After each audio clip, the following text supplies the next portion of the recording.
দেখো বন্ধুরা, তোমরা কি কেউ কাজু ফলটা দেখেছো কিরকম হয়? হ্যাঁ, এইটা হচ্ছে, দেখাও নিচের পোর্শনটা। হ্যাঁ, এই পোর্শনটাতে কিন্তু আমরা কাজুটা পাই।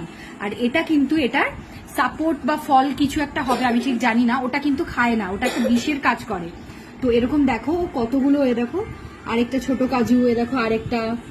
তো কি সুন্দর, এটা হচ্ছে শুকিয়ে গেছে, গাছেই শুকিয়ে গেছে। এটা থেকে মানে বার করলে ভালোই কিন্তু কাজু বেরোবে। একটা আমরা মানে হাজবেন্ডকে দিয়ে কাটালাম, তো সে কেটেছে, দেখো ছোট্ট একটা কাজুকে কেটেছে। কাটার পরে দেখো, দেখো কি সুন্দর কাজুটা ভেতরে রয়েছে। আরেকটাকে বার করে ফেলেছি, তো সেটাও দেখাচ্ছি। এই যে দেখো কাজু, দেখছো? তোমাদের জন্য এটা কিন্তু ওই জন্য ভিডিও করলাম। কেমন লাগলো জানাবে কিন্তু অবশ্যই সবাই।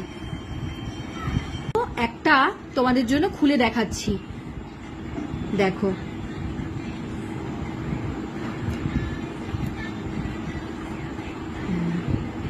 এই যে নিচ পোর্শনটাই কিন্তু কাজু, ওটা কি এইটা ফলের মতো, কিন্তু এটা খায় না, ফেলে দেয়, ফেলে দিতে হয়। এটা একটা অ্যাসিড ফেলে দিতে হয়। আর এটা কাটলেই ভেতরে কাজুটা আমরা পেয়ে যাব। এটা ম্যাচিওর কাজু। আচ্ছা আচ্ছা, যেহেতু এটা পেকে গেছে, এটা ম্যাচিওর হয়ে গেছে। যখন এটা থেকে কেটে যে বাদামটা পাওয়া যাবে, সেটাই একেবারে ডাইরেক্ট খাওয়া যাবে। বাহ।